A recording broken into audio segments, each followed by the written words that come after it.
Настоящее притяжение возникает не из-за одной идеальной фразы или отдельного жеста, а благодаря совокупности маленьких деталей, которые постепенно создают ощущение доверия и эмоционального комфорта.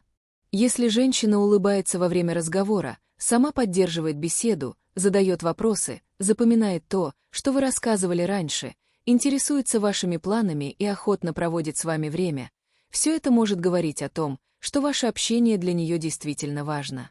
Однако не стоит воспринимать каждый добрый взгляд или обычный вопрос как доказательство романтических чувств.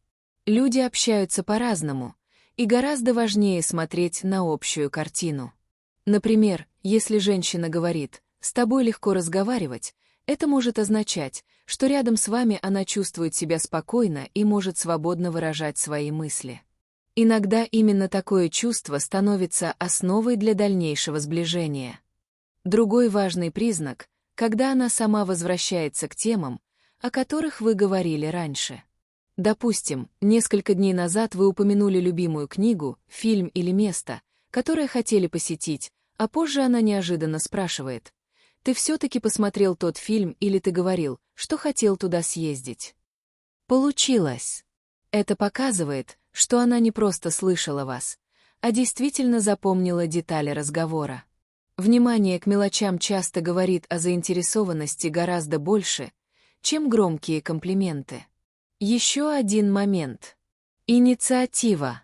Если женщина периодически сама начинает разговор, пишет первый по важному или совершенно обычному поводу, предлагает встретиться или продолжает общение после завершения основной темы, это может свидетельствовать о желании поддерживать контакт.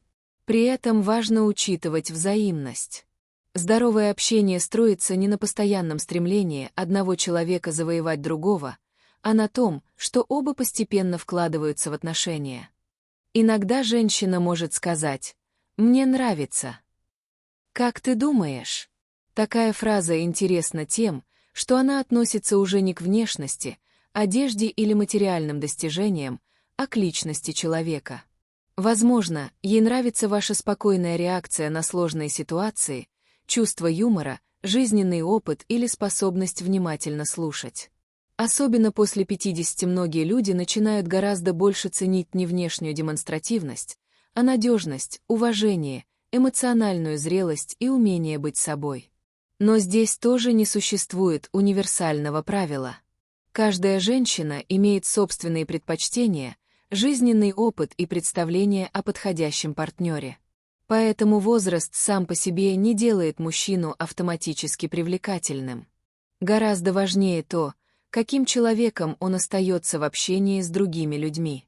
Если мужчина спокойно относится к чужому мнению, не пытается постоянно доказывать свое превосходство, умеет признавать ошибки и уважает личные границы, рядом с ним легче почувствовать себя комфортно. Иногда женщина прямо говорит: «Мне нравится проводить с тобой время». Это уже достаточно понятный сигнал того, что общение ей приятно, хотя он все равно не означает автоматического романтического интереса. Лучший ответ в такой ситуации — не пытаться немедленно придать словам особый смысл, а просто продолжить естественный разговор. Уважение к темпу другого человека часто создает гораздо больше доверия, чем попытка ускорить события. Есть еще одна фраза, которую мужчины часто недооценивают. «Расскажи мне больше».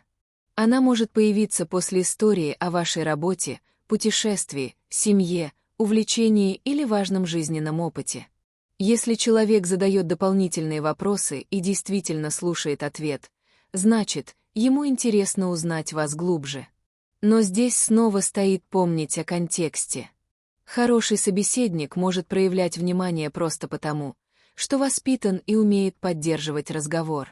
Поэтому один эпизод ничего не доказывает. Намного показательнее повторяющаяся модель поведения.